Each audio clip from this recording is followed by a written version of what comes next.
নমস্কার দর্শক বন্ধু, আমি শ্রী মহাকাল আবারও চলে এসেছি আপনাদের সামনে একটি জ্যোতিষ ভিত্তিক আলোচনা নিয়ে। তো বন্ধুরা, আজকের আমি আলোচনা করব বাস্তু দোষ কিভাবে খণ্ডন করবেন বা বাস্তু দোষ আপনি নিজেই খণ্ডন করে নিতে পারবেন, তাও আবার এই শ্রাবণ মাসে শিব পূজা করে। তো বন্ধুরা, ভিডিওটি অবশ্যই মন দিয়ে দেখবেন যাতে আপনি উপকৃত হতে পারেন, এবং আমার চ্যানেলে যদি নতুন হয়ে থাকেন অবশ্যই চ্যানেলটিকে সাবস্ক্রাইব করবেন এবং পাশে থাকা বেল আইকনে ক্লিক করবেন যাতে পরবর্তী ভিডিও আপলোড হওয়ার সাথে সাথেই আপনার কাছে পৌঁছে যায়। তো এই শ্রাবণ মাসে শিবের পূজা করে কিভাবে আপনি আপনার বাস্তু দোষ খণ্ডন করবে, চলুন এই ভিডিওর মাধ্যমে শুনে নেওয়া যাক। ভগবান শিবের পুজো করলে মানসিক শান্তি ও সমৃদ্ধি লাভ হয়।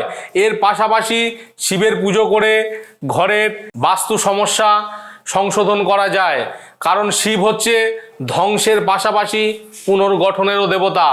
এই শ্রাবণে শিবের পুজো করে কিভাবে বাস্তুদোষ দূর করবেন, চলুন আজকের জেনে নিই। বাস্তুশাস্ত্রে ইতিবাচক শক্তির প্রভাব বৃদ্ধির বিভিন্ন উপায় বলা হয়েছে, কারণ যে বাড়িতে বাস্তু ঠিক থাকে সেখানে সুখ সমৃদ্ধি এবং ইতিবাচকতা থাকে। বিপরীতে বাস্তু ত্রুটির কারণে পরিবারের মানুষ মানসিক এবং শারীরিক এবং আর্থিক সমস্যায় আচ্ছন্ন হয়ে পড়ে।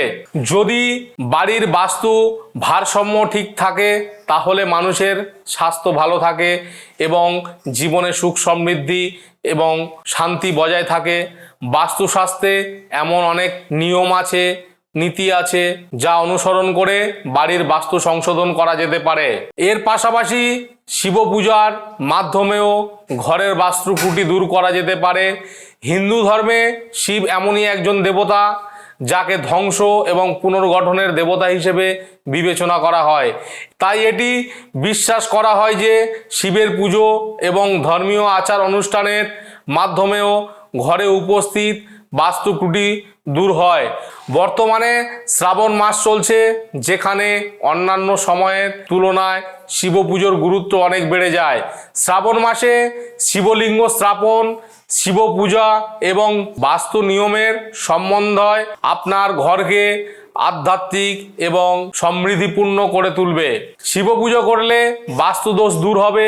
শ্রাবণ মাসে যথাযথভাবে ভগবান শিবের উপাসনা করুন এবং মহামৃত্যুঞ্জয় মন্ত্র জপ করুন। এই মন্ত্র জপ করলে নেতিবাচক শক্তি ধ্বংস হবে এবং বাস্তুদোষ দূর হয়ে যাবে। শ্রাবণ মাসের শিবরাত্রি রুদ্রাভিষেক করার জন্য সর্বোত্তম দিন বলে মনে করা হয়। রুদ্রাভিষেকের সময় গঙ্গা জল, দুধ, দই, মধু, ঘি ইত্যাদি শিবলিঙ্গে নিবেদন করা হয়। বাড়িতে রুদ্রাভিষেকে করলে শান্তি ও সমৃদ্ধি বৃদ্ধি পায়, যা ঘরের বাস্তুও সংশোধন করে। বাস্তুদোষ দূর করার সবচেয়ে গুরুত্বপূর্ণ উপায় হলো বাড়িতে শিবলিঙ্গ স্থাপন করা। শ্রাবণ মাসে যথাযথ আচার অনুষ্ঠানের মাধ্যমে বাড়ির উত্তর পূর্ব দিকে শিবলিঙ্গ স্থাপন করা। বাস্তু অনুসারে যেখানে শিবলিঙ্গ স্থাপন করা হয় সেখানে ইতিবাচকতা প্রবাহ বৃদ্ধি পেতে শুরু করে।